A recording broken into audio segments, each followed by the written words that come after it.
Good day, chess world.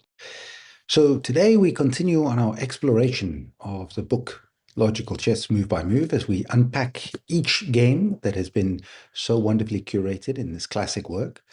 And we are seeking to grow your strategic knowledge. And previously it was all focused on how to successfully attack the king.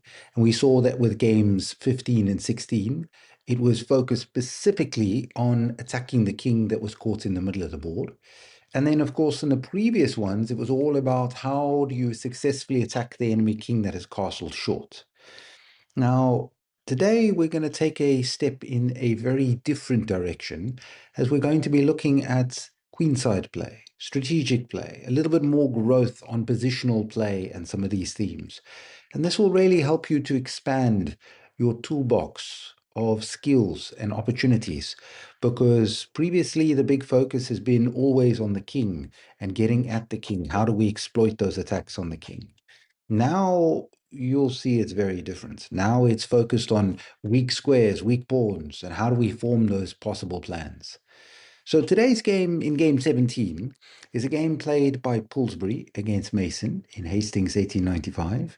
And Pillsbury is in many ways the true great tragedy of US chess, as he was such a brilliant light coming through and was really set to be a top challenger for the world's best player.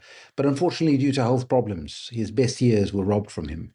But we still certainly get to learn and enjoy some wonderful strategic chess from him.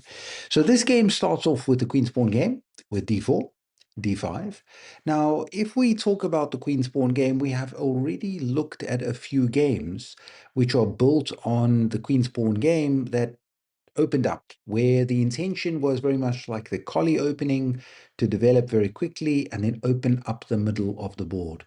This one is focused on a very classical Queen's Pawn game, which is seeking to build long-term pressure against the opponent's queenside. And right from the get-go, I want you to understand that in the Queen's Pawn game, one of the pluses that White has is that Black immediately has this problem bishop, the light squared bishop. And as we'll see and discuss in this game and later ones to come, it's very difficult actually for Black to solve this problem comfortably. So this is one of the pluses of the Queen's Pawn game, is that White long term gets to play against that bad bishop. So immediately he plays c4 with the idea that he wants to trade a pawn from the side for a pawn in the middle. And we have seen in some earlier examples, specifically from Tarash, that if the opponent would play the Queen's Gambit accepted, the opening of the game can certainly be very good for White. So here we see Black play very standard, classical, Queen's Gambit declined. The idea is that White would like to trade a pawn from the side for a pawn in the middle, and then overwhelm the opponent with his two center pawns rampaging through. In this case, Black does the right thing. He says, I will replace a pawn with a pawn, and also solves his issue by helping his development. So the knight comes to c3, the knight comes to f6. Now he goes bishop g5, and it's all about this early pressure onto the square. Black needs to be very careful because White intends to take the knight and then look to win this pawn on d5. So Black plays bishop e7. Great beginning here from Black. Black is simply focusing on, let me solve problems by developing new pieces. So now we get this knight moving to f3, pawn to b6, and this is the first sign where they are seeking to solve problems a little bit differently in this case. Because with pawn to b6, now we get this interesting decision that he wants to find a new path for the light squared bishop. And you can see why earlier I had raised the issue to you of this bishop that was going to be jammed in. And it's one of the problems of the Queen's Pawn game for Black in almost all of the openings. As a matter of fact, there are even lines like the Benko Gambit, which are created specifically so that against the Queen's Pawn game, Black can try and solve this issue. Now here with b6, there is a plus and a minus. The plus, of course, is they intend to get their bishop on this diagonal and hopefully get a little bit more light with their bishop. The negative is that b6 is another pawn move early on to develop this bishop. So we so far have no massive issue.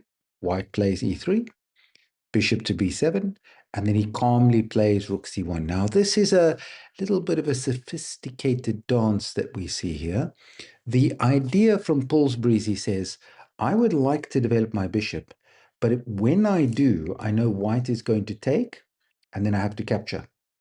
So what he's basically saying is, look, since you would like to capture, I would like to go rook c1, and now after captures bishop takes, I have the exact same position, except my rook is already in the game, so I'm gaining a little bit of time.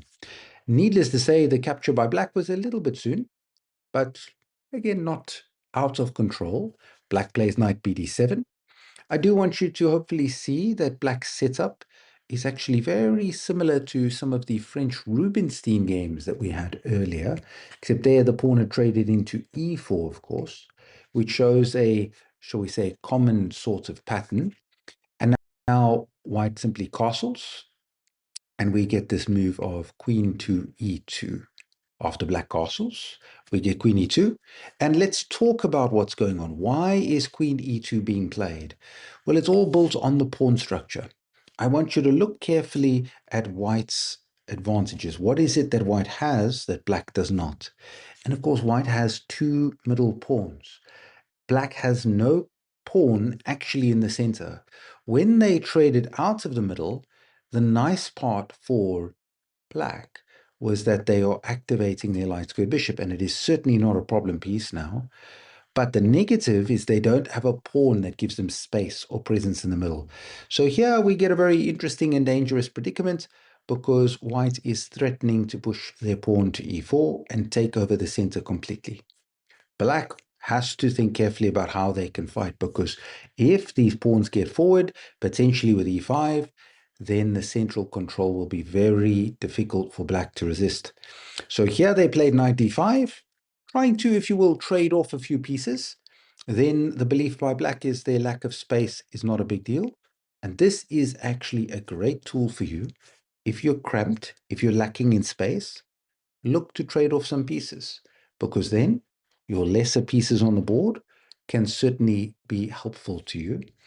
So now we get this move, bishop takes e7, queen takes e7, okay, and now white plays knight takes d5. And this is such an interesting move from Pillsbury, because we could normally expect pawn to e4, but now Pillsbury is not focused on the king side or the center. He is focused on the queen side. And I do want you to see, hopefully, something that you've learned from the earlier games. Go have a look at it. At something where we talked about Lolly's mate. And we saw many occasions in the earlier games where Lolly's mate was an attacking mating pattern used to get at the opponent's king when they specifically had holes on their king side, the dark squared holes. Here, he's going to use a very similar pattern on these light squared holes. So here the opponent is fianchetto. Now, normally we're thinking about trying to checkmate if there's a king sitting there. Now, obviously there is no king, but nonetheless, he still wants to attack those holes, and we get this positional planning and schematics. And this is what he wanted from white's point of view, because now we get bishop to b5. The intention is the bishop would go into a6 or c6, but first he targets this pawn. He uses the semi-open file. And here we get a wonderful introduction to the positional strengths of the rook, because now that we have the semi-open file, we are threatening to win the pawn, and it is a very difficult situation for black, because they need to defend the pawn, and they choose to play queen d6, but now their queen is committed to defend this. So white simply focuses on a very clear and simple plan, where they decide that they're going to play rook c2. He brings in his worst place piece, and this semi-open file continues to be the focus of his position. He wants to get pressure onto that pawn on c7, and he potentially wants to use that weakened c6 square. So black seizes this chance to try and move the pawn, change the structure. And then, as surprising as it is, Pillsbury plays his bishop back to d3. He does not move to a4 to keep up the pressure, because he recognizes that his bishop's best location is to look at both sides of the board. Very, very instructive.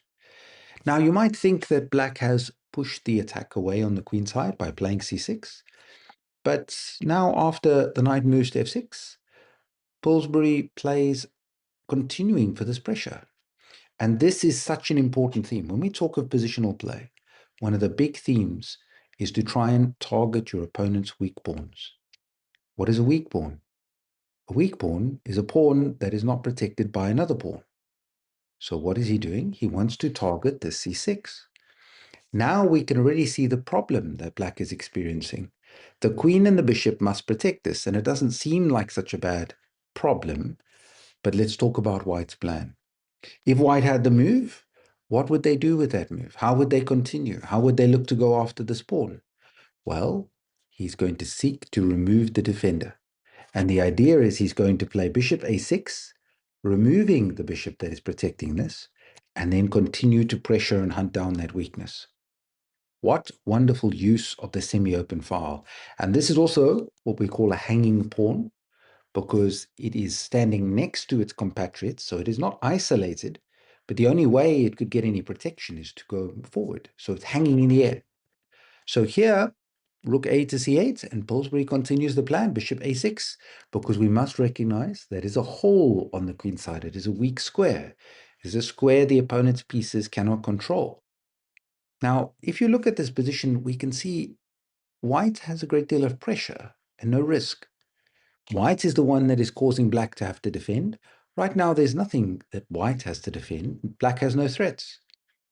So black decides to trade, a reasonable decision, but now leaving them with a difficult problem because we see a new weak pawn being targeted. This leaves a drastic challenge. So the rook moves to c7. The intention now is that they would like to bring the other rook to protect, and at the same time, they would like to make sure the a7 pawn is protected. So white continues to increase the pressure. Knight to e5, and now, of course, they're threatening to gain this pawn. They're threatening to win this pawn. And now, under extreme pressure and duress, we get a fascinating situation. Black calculates, and he sees, I cannot play rook f to c8. It looks like a completely reasonable move. Why can he not play this? He's now got two rooks defending that c6 pawn. Everything looks fine. Well, I want you to think, what sort of opportunity can white generate? What could they do tactically? And here they have a spectacular combination and idea. Rook would capture on c6. Absolutely superb. The detail is that now after the rook has to take back, because the queen is attacked, the rooks are attacked, queen takes on c8 check, setting up a brilliant combination because now the rook must take back. We have rook takes check. The queen has to go back to f8. And thank you very much. After this capturing check, we have won the pawn on c6, restored the piece parity, except now white has an extra pawn and a wonderful clean attack to go after these weak pawns on the side of the board. Absolutely superb. Brilliant build-up play from Pillsbury. But I want you to see a big feature of positional play. Rooks. Rooks are truly terrible defenders. As a matter of fact, I would best describe a rook's ability to defend as putrid. Because if we look at these two rooks that sit here for black, they are no way, shape, or form equal to these two rooks over here. That's very important. When we talk rooks, this story is not the same for other pieces. When a queen has to defend, it still contains activity. When a bishop has to defend against an opponent's bishop that's very active, the active bishop doesn't do that much damage. But here we see these two rooks creating such wonderful tactical opportunities. And I want you to remember this, where the two rooks piled up behind the pawn are not equal to the two rooks that are attacking it. And that's so fascinating. This is a big story of positional play, and if you can add this into your game, understanding making your rooks active, looking for targets for your rooks, that is a very strong point. So in the game, he thought he had a good solution. He played pawn c5, thinking, I'm going to break. You cannot take with a pawn because your knight is hanging. So black's thinking is quite smart. But we have 1, 2, 3, 4 pieces playing on that side of the board. They have only 2. And once again, I hope you've gone through some of the earlier videos and understand a little bit of the rule of 3. And although we're not attacking the king here, we do have a localized piece superiority. We have 4 pieces attacking the queen side, working on the queen side. Now, that's a big deal. That is a warning sign for you that maybe it's a tactic. And here there is, because we have this pin. So we can simply play this wonderful move. Rook takes on c5, exploiting the pin. Now the point is they have to take back with the rook. Rook takes, and they thought the pawn was protected, but look at that. Because of the pressure we have, because of the activity we've generated, we've won a pawn. Okay, 1 pawn, not the end of the game. How should we continue? Attack, more pressure. So now the knight moves, threatening the rook. We play rook into c6. The opponent decides to move the knight back to b8. And here we have to think, they really are in trouble. They don't really have much choice, because if they had moved their queen to e7, the activity is just too much from the white pieces. So white, of course, could play the very calm and clear rook to c7. And now, thank you very much. This piece is in trouble, and this is a real mess. So this is why they decided they would simply play after rook to c6, knight b8. And you have to ask your question here. Are we happy to trade off queens? Do we want queens to disappear? Yes. If you're up material, the first thing you should think about is, can you use your extra material to attack the enemy king? That's actually question number 1. And in this case, our extra material is this pawn. It's not really going to help us to attack the king. So then we go to the second question. Can we trade down to a better endgame? Very important. And here, yes, we are happy to see queens disappear. So the queens join off, and then a wonderful bit of work here in this case, where we think rook takes d5, looks obvious, looks clear, but Pillsbury is smart. He knows this pawn is weak. He can win that pawn anytime he wants. What he focuses on what the opponent wants to do and remove that. And he sees his opponent would like to play rook c8 and sets up, the back rank mates, the painful, painful back rank mate. So he plays the very nice knight c6. What a wonderful move this is.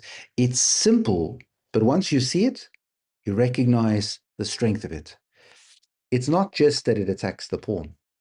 It's not just that it blocks the file, because actually it sets up knight check, that if the rook moves here, there's a fork. What it also sets up is that the knight cannot come into b4. It traps the knight on the side of the board. Absolutely superb. Again, a great theme. We are now in an endgame.